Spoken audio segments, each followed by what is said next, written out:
안녕하세요. 저는 지방에서 사는 30대 후반의 여성입니다.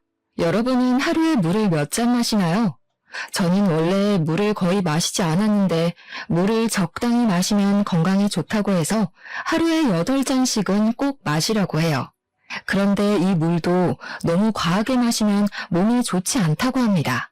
물을 너무 많이 마시면 몸속의 수분과 염분의 양이 균형을 잃어 오히려 탈수 증상이 생긴다고 해요. 그래서 아무리 물을 마시는 것이 좋다고 해도 적당량만 마셔야 건강해질 수 있습니다. 저는 우리의 삶도 마찬가지라고 생각해요. 좋다는 이유로 너무 과하거나 욕심을 내서 무언가를 하면 오히려 그르치는 경우가 종종 있는 것 같습니다. 지금부터 제가 들려드릴 이야기가 바로 욕심으로 인해 망해버린 내용인데요. 재미없는 사연일지도 모르겠지만 아는 동생의 이야기 듣는다 생각하시고 마음 편히 들어주시면 감사하겠습니다. 일단 우리 가족에 대한 소개부터 해보려고 해요. 저의 부모님은 젊은 시절 시내에 있는 상가 한 채를 매입하셔서 상가 관리도 하시고 나물이나 감자, 고구마 등을 밭에서 키우셔서 판매도 하십니다. 다시 말해 저의 부모님은 건물주이자 농부세요. 원래는 두 분이 밭일만 하시고 상가에는 관리인을 둬서 관리했으나 인건비가 너무 비싸기도 하고 청소도 제대로 되어 있지 않아 부모님이 직접 건물 청소 등을 하며 관리를 하시고 밭일도 하고 계십니다. 그리고 저는 부모님이 정성껏 농사를 지으신 나물이나 감자, 고구마, 고추 등을 받아서 회사들이 밀집한 지역에서 백반집을 운영하고 있어요. 사실 어릴 때부터 요리하는 것을 좋아했던 저는 수도권 4년제 대학교 식품영양학과에 입학했었으나 그곳에서는 요리보다는 음식에 대한 이론적인 것을 배우더라고요. 게다가 대학교 학비에 기숙사비, 생활비까지 하면 돈이 한두 푼이 드는 것이 아니었습니다. 이렇게 대학교에 다니는 것이 시간 낭비에 돈 낭비라고 느껴진 저는 오랜 고민 끝에 자퇴하고 부모님의 도움을 약간 받아 백반집을 차렸어요. 물론 지금은 부모님께서 지원해주신 모든 금액을 다 갚은 상태입니다. 백반집은 제 생각보다 정말 잘 되었어요. 집밥을 먹지 못하는 직장인들이 점심시간마다 줄지어왔고 그 덕에 점심때는 11시부터 항상 빈자리가 없었습니다. 게다가 저녁에도 점심만큼은 아니지만 손님들이 꽤 왔고 한 번씩 단체 회식 예약도 들어왔어요. 저는 제가 만든 음식을 먹으러 오신 손님들이 오셔서 실망하지 않도록 맛있는 음식으로 대접했고 백반집을 운영하는 데 있어서 절대 욕심 부리지 않았습니다. 그런 저의 진심이 통해서인지 백반집은 날이 가면 갈수록 더 사람들이 많이 왔고 백반집 연지 2년 만에 순이익이 어지간한 기업 연봉까지 나왔어요. 온종일 요리하는 것이 힘들기는 했지만 그래도 재밌었습니다.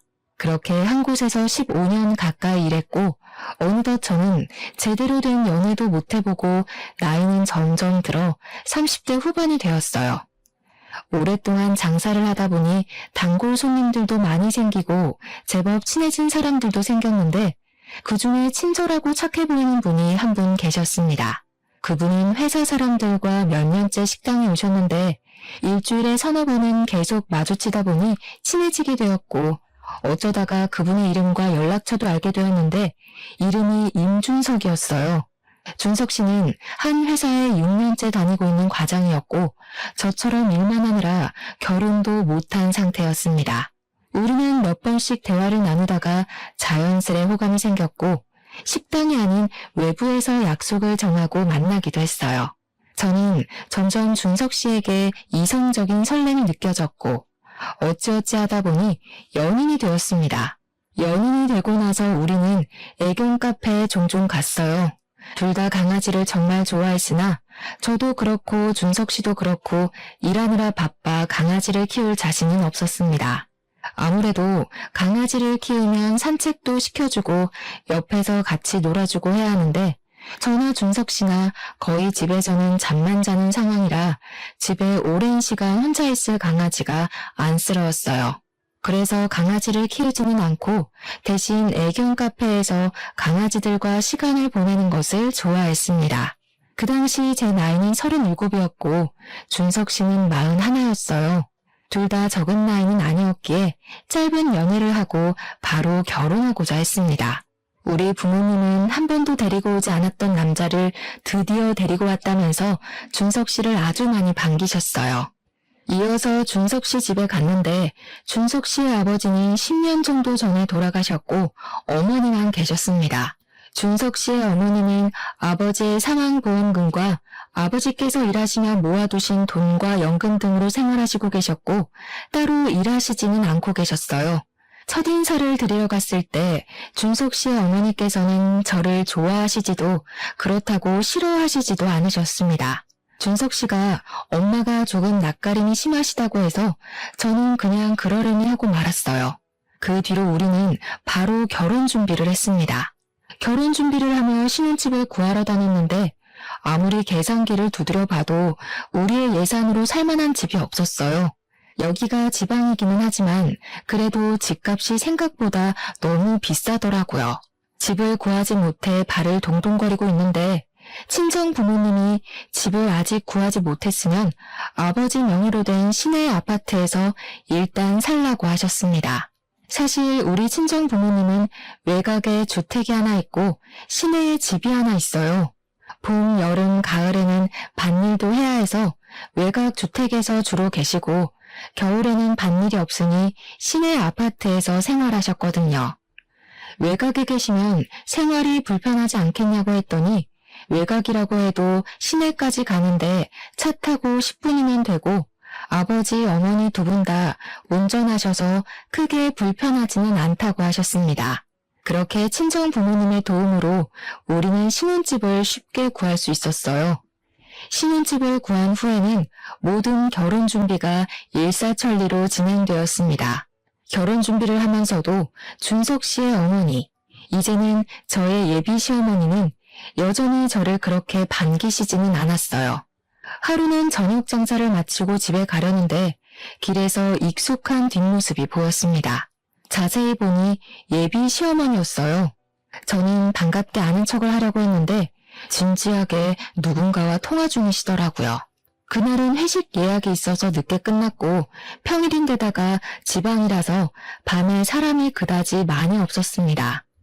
그래서 예비 시어머니 통화 내용이 꽤 선명하게 들렸어요. 예비 시어머니는 아들이 이번에 결혼하기는 하는데 고졸 출신의 밥집 하는 여자를 데리고 와서 마음에 안 든다는 식으로 말씀하셨습니다.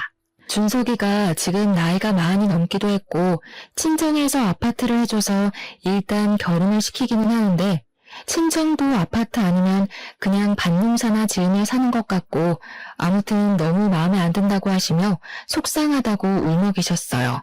그 소리를 들으니 저는 어안이 벙벙했습니다. 솔직히 저는 예비 시어머니에게 부모님이 건물을 갖고 계신 것을 말씀드리고 싶었지만 친정 부모님은 건물을 갖고 있다는 사실을 알리는 것을 굉장히 쑥스러워하셨어요. 부끄러울 일은 아니지만 그냥 돈 자랑하는 것 같아서 말하기 싫다고 하셨거든요. 부모님이 그렇게 확고하시고 그 건물이 제 건물도 아닌데 제가 함부로 떠드는 건 아닌 것 같아서 굳이 예비 남편과 예비 시어머니에게 이야기하지 않고 있었습니다. 예비 시어머니가 우리 집에 대해 잘못 생각을 하고 계신 것 같았지만 그래도 예비 시어머니가 걱정하시는 것만큼 우리 집이 못 사는 것은 아니기에 같이 살아가면서 오해를 풀어드려야겠다고 생각했어요. 무엇보다 제가 오랜 시간 밥집을 하면서 좋은 손님도 많이 봤지만 별의별 무례한 손님들도 다 만나봤기에 사람을 대하는 것만큼은 나름대로 자신 있었습니다. 그래서 예비 시어머니 마음은 결혼 후 차차 돌려야겠다고 했어요. 그 뒤로 우리는 별 문제 없이 결혼식을 올리고 진짜 부부가 되었습니다. 결혼 후 한 달 정도 지났을까요? 남편이 다니던 회사가 1년 후에 다른 지역으로 옮긴다고 했습니다. 그런데 그 지역은 태어나서 한 번도 가보지 않았던 곳이었어요. 남편은 그동안 회사에 다니면서 스트레스를 정말 많이 받고 있었기에 굳이 그 지역으로 이사하면서까지 회사에 다니고 싶지 않다고 했습니다. 저도 잘 되던 백반집을 두고 남편 따라 다른 지역에서 새로 시작하기는 싫었어요. 그래서 남편은 회사를 관두게 되었습니다. 남편이 회사를 마지막으로 출근한 날, 저는 평소처럼 백반집에 나와 음식을 준비하느라 바쁜데 시어머니한테 전화가 왔어요. 음식 준비하느라 바쁘니? 우리 준석이 오늘이 마지막 출근 날이지? 준석이 그동안 그 회사 다니면서 마음고생 정말 많이 했다. 준석이가 이제 돈을 못 벌어도 그래도 가장은 가장이야. 너는 돈 벌고 준석이는 돈 못 번다고 너희 집 가장인 준석이 무시하면 안 된다. 알겠지? 아무리 그래도 준석이 밥도 잘 챙겨주고 해야 해. 이래서 결혼하면 사람이 잘 들어와야 하는데 아무튼 바빠 보이니 전화 끊어마. 시어머니는 제가 혹시라도 남편이 돈을 벌지 못해 구박할까봐 걱정돼서 전화하셨습니다. 저는 시어머니의 전화가 그다지 좋지 않았지만 그 당시 음식 준비하느라 바빠서 대충 대답하고 끊었어요. 그 뒤로 남편은 다른 회사를 바로 구할 수 있을 것으로 생각했지만 아무래도 지역이 소도시여서 그런지 생각보다 괜찮은 일자리가 나오지 않았습니다. 더는 좋은 회사를 들어갈 수 없겠다고 생각한 남편은 오랜 고민 끝에 호프집을 한번 열어보고 싶다고 했어요. 그래서 남편이 받은 퇴직금과 그동안 모았던 돈들을 탈탈 털어 호프집을 차렸습니다. 그런데 생각지도 못한 문제가 생겼어요.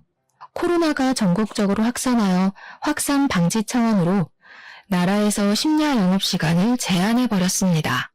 호프집은 어찌 보면 밤 9시부터 시작인데 9시부터 문을 닫으라고 하니 호프집이 운영될 턱이 있나요?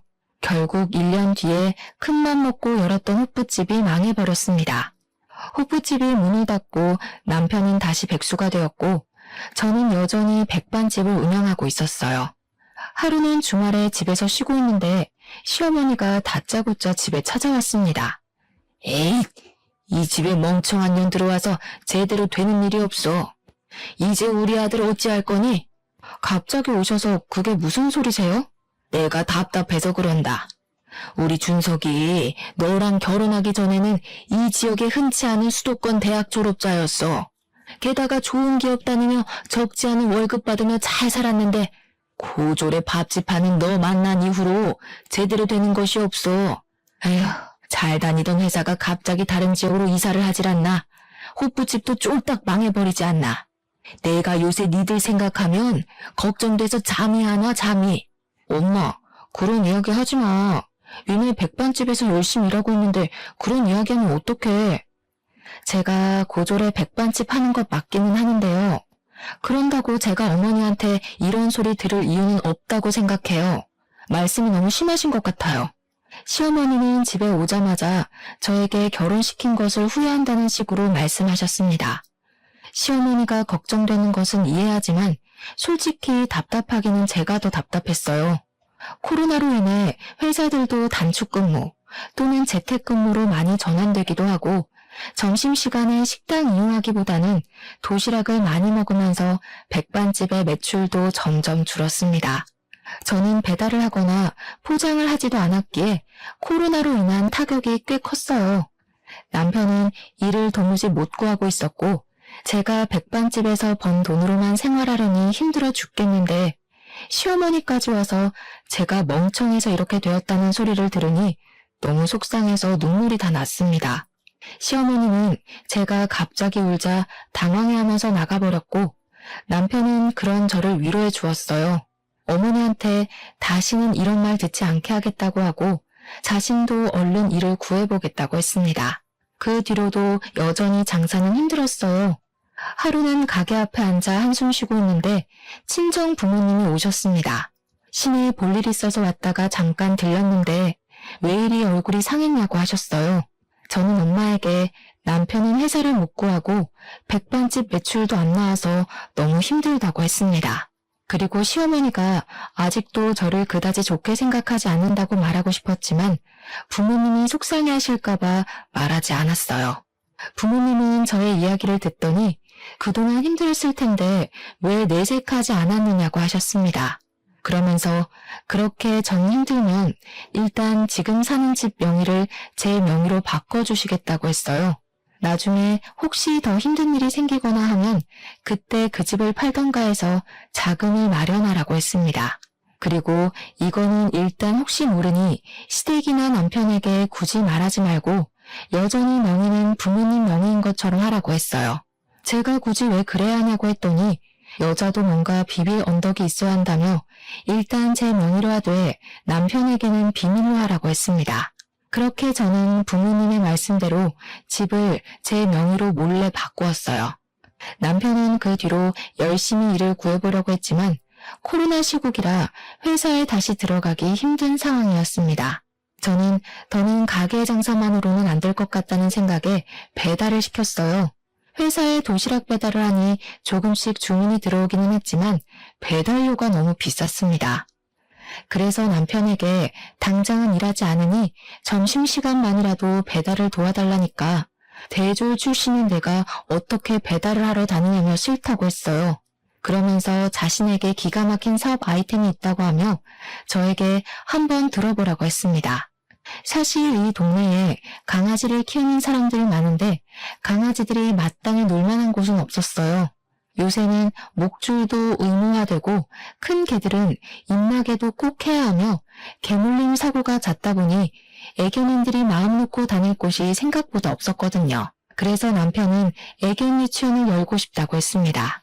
주변에 강아지를 키우는 지인들에게 물어보니 애견 유치원이 하나쯤 있었으면 좋겠다고 했다면서 한번 열어보자고 했어요. 나쁜 생각은 아니었지만 이미 호프집으로 망한 터라 저는 또 망할까봐 걱정되었습니다. 그러던 어느 날 친정엄마에게 전화가 왔어요.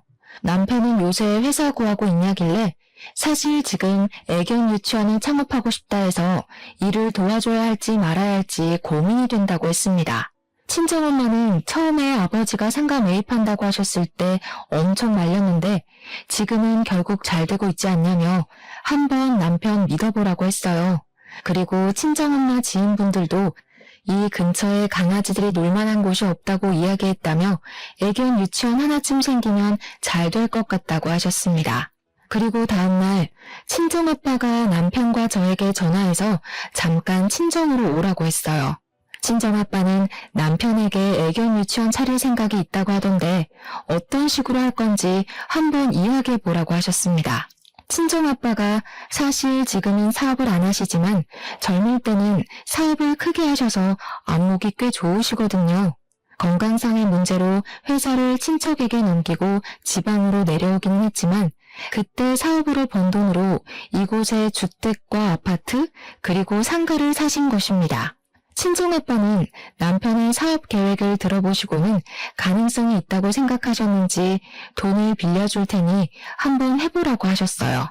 그러면서 유동인구가 많은 상가의 건물주가 아빠와 호영호재하는 분이라면서 상가 한 곳을 소개해 주셨습니다. 그곳은 사람들이 많이 다니는 곳이라 원래는 정말 비싼 곳이었지만 친정아빠의 도움으로 저렴하게 상가를 얻을 수 있었고 애견 유치원처럼 창업하는 데 드는 비용 일부도 차용증을 쓰고 아빠에게 돈을 빌렸어요. 반면 시댁에서는 애견 유치원 창업한다고 말씀드리니 지원해줄 수 있는 돈이 없으니 알아서 잘해보라고만 하셨습니다. 남편은 친정의 적극적인 도움으로 애견 유치원을 열었어요. 평일에는 애견 유치원을 운영했고 주말이나 공휴일에는 낮에만 애견 카페를 운영했습니다.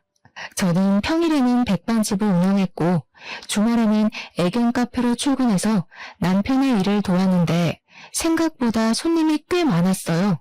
다행히 백반집도 서서히 식당에 손님들이 다시 찾아왔고 배달을 시작하면서 다시 예전만큼의 매출이 나왔습니다.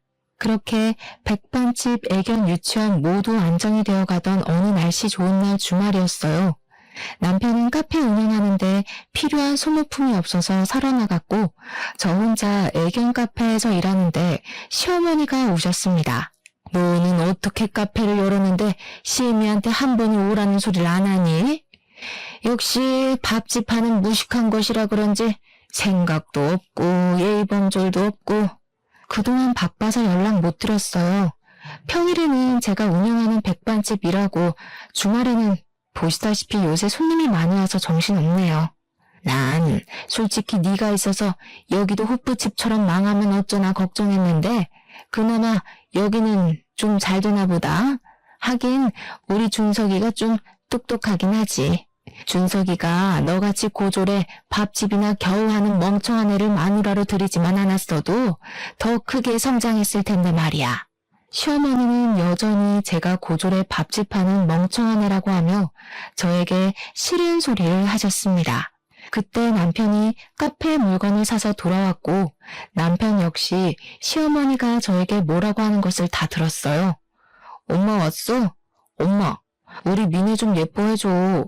미네가 없었으면 이 주말에 나 혼자 이 일 다 했어야 했다고. 미네 도움으로 내가 이만큼이나 성공한 거야. 미네 도움은 무슨. 여기 차리는데 제가 도움될 게 뭐가 있다고. 아니, 백반 고작 6,000원, 7,000원짜리 팔아서 뭐 입에 풀칠이나 하겠니? 다 우리 아들이 똑똑하고 사업수완이 좋아서 이렇게 한 거지. 안 그래? 말씀이 좀 심하시네요. 사실 어머니, 이 애견 유치원이요. 엄마 덥지? 저기 앉아 계셔. 내가 얼른 맛있는 음료수 하나 대령하겠습니다. 제가 이곳 친정 아빠의 도움으로 열었다고 이야기하려 했는데 남편이 시어머니를 카페 창가 쪽으로 데리고 갔습니다. 가만히 생각해보니 남편이 시어머니에게 친정 아빠의 도움을 받았다는 것을 말하지 않은 듯 했어요. 사실 저는 시어머니가 저를 좋게 봐주지 않아서 시어머니와 직접 연락하는 것을 최대한 피했었기에 시어머니에게 애견 유치원을 어떻게 열 수 있게 되었는지 말할 기회가 없었습니다. 당연히 남편은 시어머니에게 말했을 것으로 생각했는데 그게 아니었어요. 그날 시어머니가 가시고 퇴근 후 집에서 남편에게 시어머니한테 친정에 도움받은 것을 말하지 않았냐고 물었습니다. 사실 우리 엄마 나 백수된 뒤로 정말 많이 걱정하셨어. 여보는 엄마랑 거의 통화하지 않아서 잘 모르겠지만 그동안 정말 마음고생 심하게 하셨거든. 그때마다 내가 일하며 모아둔 돈 많이 있다고 해서 엄마는 그런 줄로만 알고 계시는데 내가 장인어른의 도움을 받아서 애견 유치원 열었다고 하면 너무 미안해하시고 돈이 그렇게 없나 걱정하실까봐 일부러 말씀 안 드린 거야. 여보가 기분이 나빴다면 미안한데 조금만 우리 엄마 이해해주라. 엄마가 아버지 돌아가신 후로 정말 예민해지시고 걱정도 많아지셔서 말이야. 그래서 자꾸 여보한테 말도 심하게 하시는 것 같기도 하고 내가 중간에서 더 잘할게.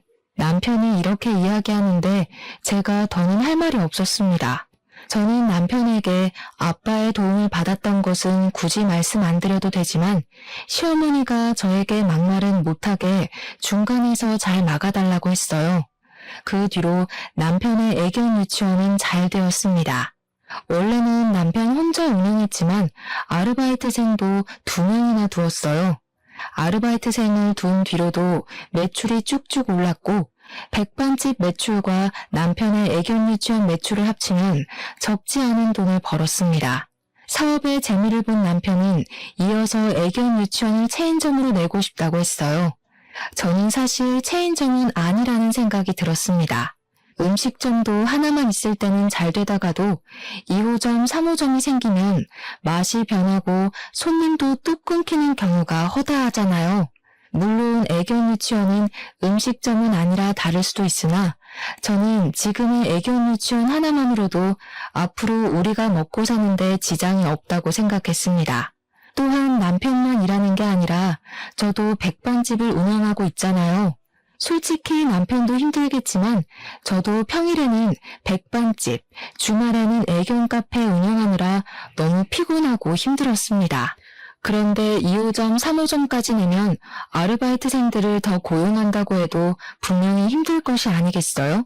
그래서 저는 체인점을 내고 싶다는 남편을 말렸습니다.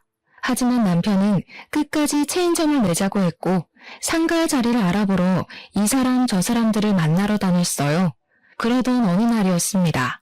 백반집에 필요한 재료를 사러 마트에 다녀오는 길이었어요. 마트에서 장보고 주차장에 갔는데 고급 외제차 한 대가 있었습니다. 근데 그 차에서 시어머니가 운전해서 내리는 거예요. 저는 시어머니한테 가서 인사를 한 뒤 차가 언제 바뀌었냐고 물었습니다. 시어머니는 저를 이해 못하겠다는 표정으로 이번에 아들이 뽑아줬는데 못 들었냐고 했어요. 저는 남편한테 들은 적 없다고 했습니다. 그래? 우리 준석이가 얼마나 너 눈치를 보고 살면 이런 것도 말 안 하겠니? 너 괜히 집에 가서 우리 준석이한테 뭐라고 하지 마라. 알겠니? 시어머니는 빨리 가야 한다며 후다닥 가버렸고 저는 남편이 도대체 어디서 돈이 나서 저렇게 비싼 차를 샀는지 궁금했습니다. 그러다가 얼마 전 적금이 만기되었다는 것이 떠올랐고 혹시 그 적금 부었던 돈으로 산 것이 아닐까 하는 생각이 들었어요. 사실 우리는 각자 번 돈의 70%는 공동생활비 겸 부부생활비로 쓰고 30%만 개인의 용돈으로 사용했어요. 그래서 그 70% 안에서 같이 적금을 했는데 사실 남편이 거의 백수였다가 이제야 수입이 생긴 것이기 때문에 거의 제 돈이었어요. 그리고 돈 관리는 남편이 했는데 그 이유가 원래 처음에는 제가 돈 관리를 했으나 백반집 일로 바쁘고 원래 성격이 그다지 꼼꼼하지는 못해서 공과금 납부 기한을 몇 번 놓쳤었거든요. 그래서 저보다는 더 꼼꼼한 남편이 통장 관리를 했습니다. 저는 그날 퇴근 후 집에 와서 남편에게 적금 받은 돈 어떻게 했냐고 물었어요. 남편이 적금 받은 돈이 하나도 없다며 얼버무리길래 다 어디에 갔냐고 물으니 제 예상대로 적금 만기된 돈에 우리 생활비 조금 보태서 시어머니 외제차를 샀더라고요. 자동차가 한두 푼도 아니고 큰 돈이 들어가는데 당연히 이야기해야 하는 것 아닌가요? 게다가 거의 제 돈이 들어간 적금 통장으로 샀다니 너무 어이가 없었습니다. 그게 말이 돼? 아니 어떻게 그 돈으로 어머니 차를 바꿀 수가 있어? 그래, 100번 양보해서 어머니 차 바꿔드릴 수도 있어. 하지만 자동차가 한두 푼도 아닌데 당연히 사기 전에 진작 말을 해야 했던 거 아니야? 나중에 말하려고 했어. 그런데 네가 백반집 일에 애견 카페에 바빠 보여서 말을 못한 것뿐이야. 그리고 내가 뭐 유흥비로 그 돈을 쓴 것도 아닌데 이게 이렇게까지 화낼 일이야? 뭐? 야, 그 적금 거의 다 내 돈으로 채운 거야. 너 회사 관두고 수입 없을 때 내가 꼬박꼬박 적금 부은 거라고. 엄밀히 말하면 그 통장의 90%는 내가 번 돈인데 그 돈을 사용하는데 이렇게 네 맘대로 쓰면 되냐? 네가 돈 더 많이 벌었다고 유세했더니 우리 엄마한테 돈 좀 쓰는 게 그렇게 아까워? 엄마 차가 하도 낡고 고장나서 하나 뽑아드렸다. 이게 그렇게 욕먹을 일이야?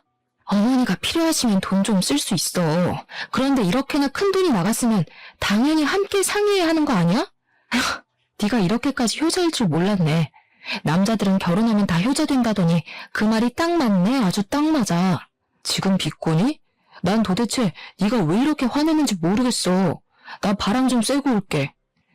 남편은 저와 대화를 나누다가 집을 나가버렸고 그날 밤 남편은 집에 들어오지 않았습니다.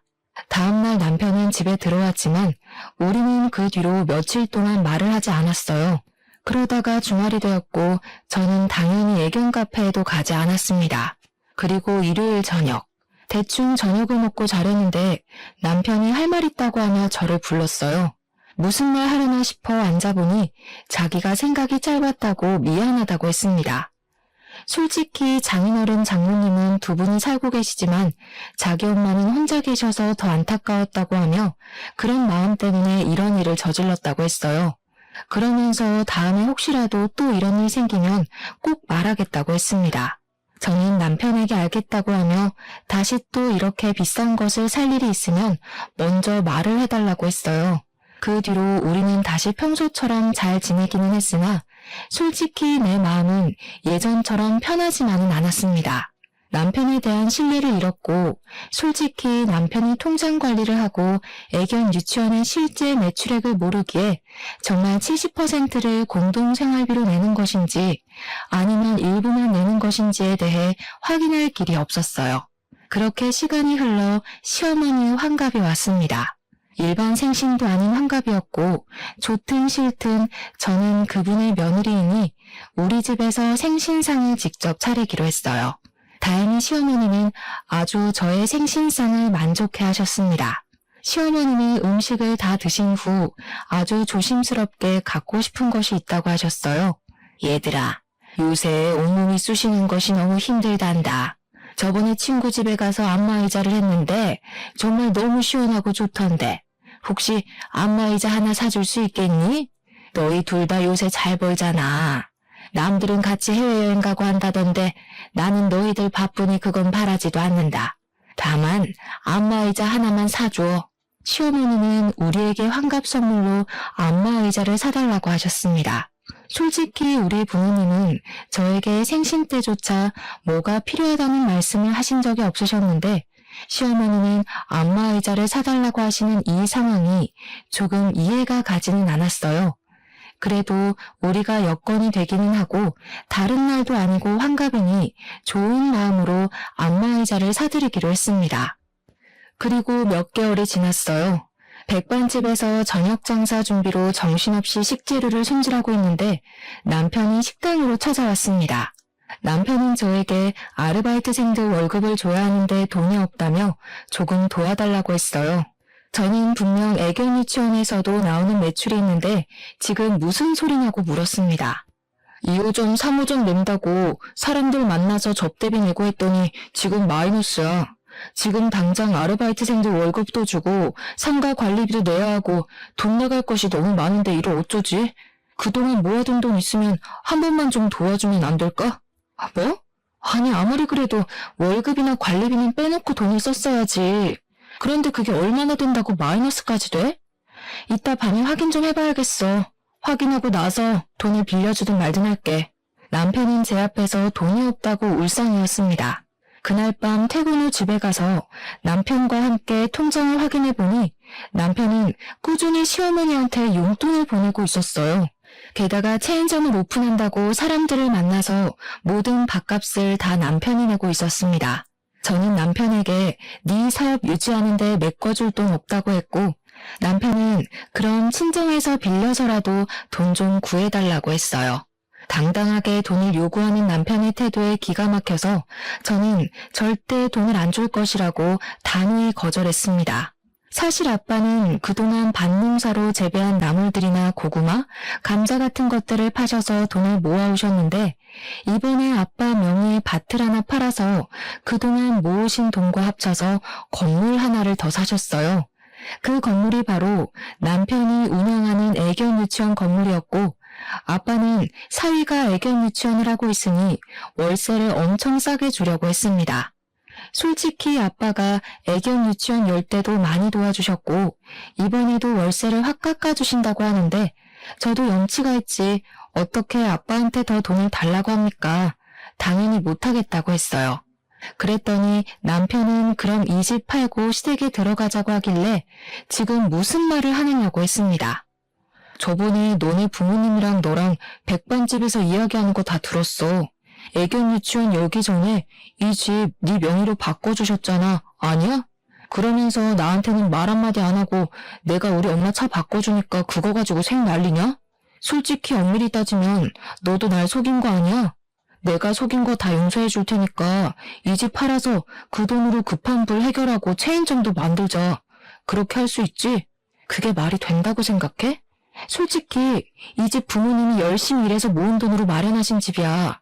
그런 집을 어떻게 그렇게 넙죽 받아 처먹을 생각을 해. 사람이 양심이 있어야지. 남편과 저는 그날 대판 싸우고 그 뒤로 우리는 서로의 의견을 굽히지 않아 숨막히는 냉전 상태가 되었습니다. 그렇게 일주일 정도가 지났어요.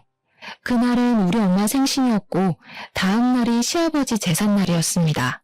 저는 엄마 생신상을 우리 집에서 차리고 다음날 시아버지 제사를 준비하기로 했어요.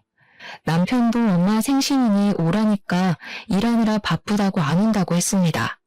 저 역시 남편에게 아직 화가 풀리지 않아서 혼자 부모님을 집에 모시고 생신상을 차리고 있었어요. 한참 정신없이 준비하는데 누가 집 대문을 열어 나가보니 남편과 시어머니가 있었습니다. 준석이가 말해줘서 알았다. 결혼하면 친정은 이제 남이지 무슨 집에서 생신상을 차려? 그리고 남자가 사업을 한다는데 여윳돈이 있으면 좀 보태줘야지. 돈도 안 보태주면서 어디서 감히 집에서 친정 생일상을 차려?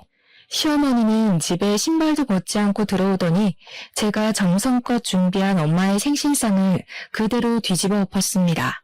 그 모습을 본 부모님과 저는 정말 화가 났어요. 사돈, 지금 이게 뭐하는 짓입니까? 어떻게 상을 이렇게 엎어요? 바깥사돈, 잘 오셨네요. 안 그래도 물어볼 것 있었는데 요새 돈이 궁하세요? 왜 건물에서 청소하고 다녀요? 아니 글쎄 어제 내가 친구들이랑 밥 먹으러 갔는데 사돈 남자 화장실 청소하고 나오시더라고요. 그나마 사돈이 날 못 봐서 망정이었지. 만약에 날 아는 척이라도 했으면 어쩔 뻔했어. 대원찬 쪽팔려서. 건물 청소부인 친정 뭐가 잘났다고 생일상까지 거나하게 차려 돈 아깝게.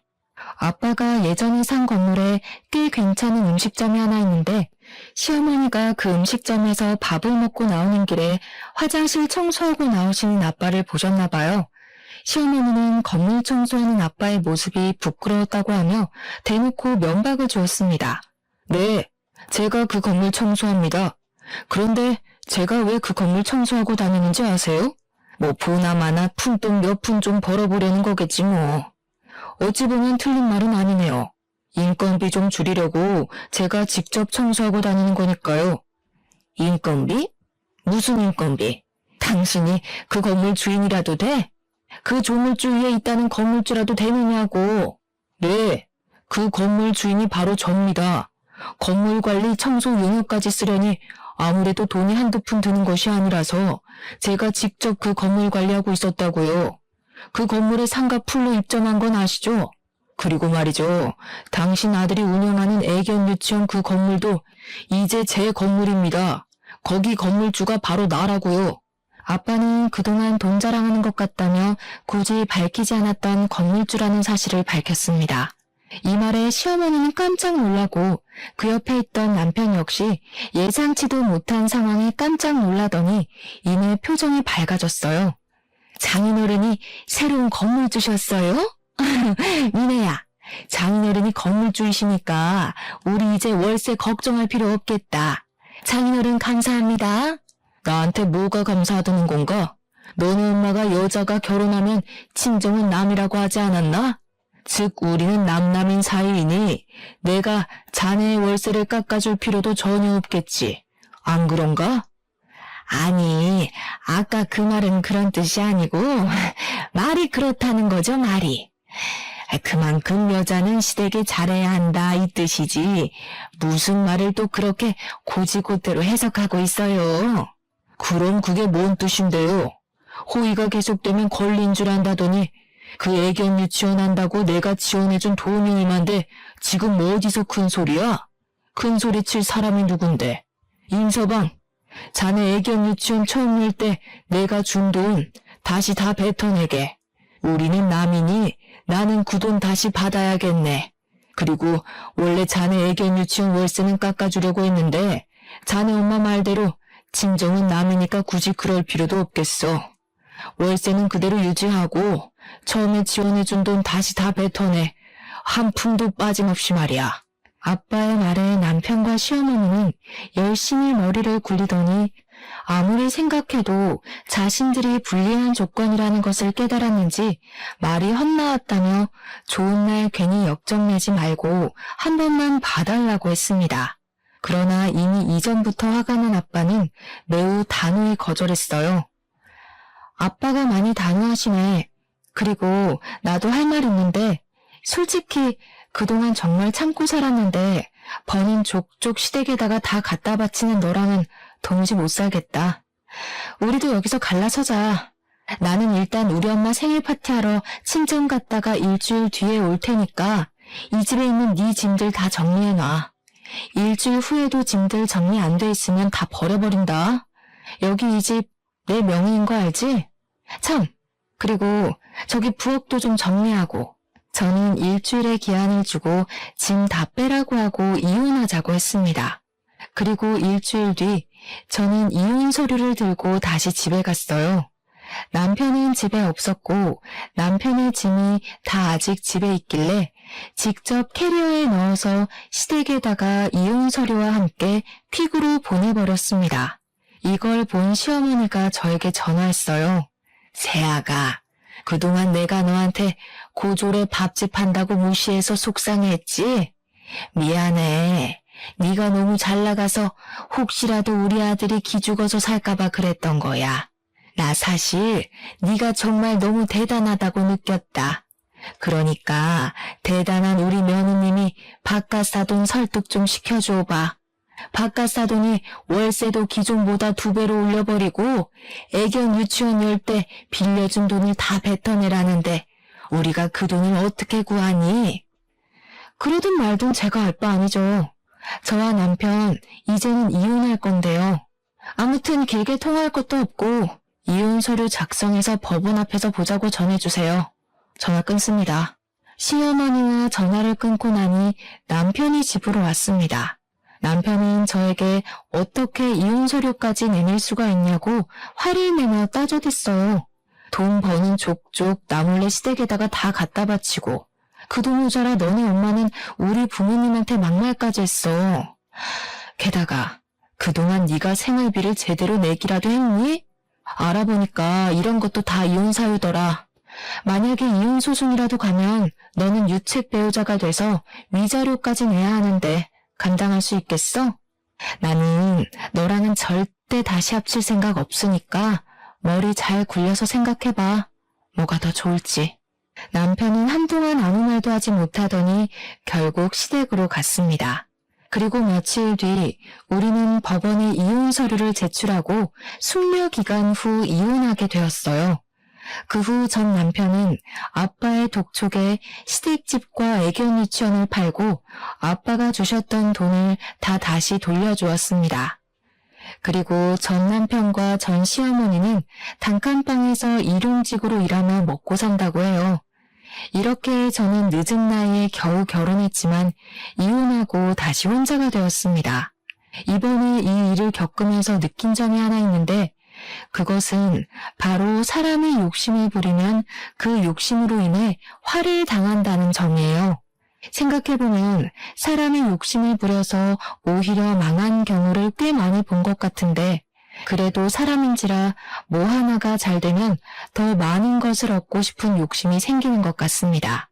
하지만 저희 부모님은 그런 욕심을 부리시지 않으셨고 그 결과 지금까지도 적지 않은 재산을 가지고 계셔서 지금도 행복하게 사시는 것 같아요.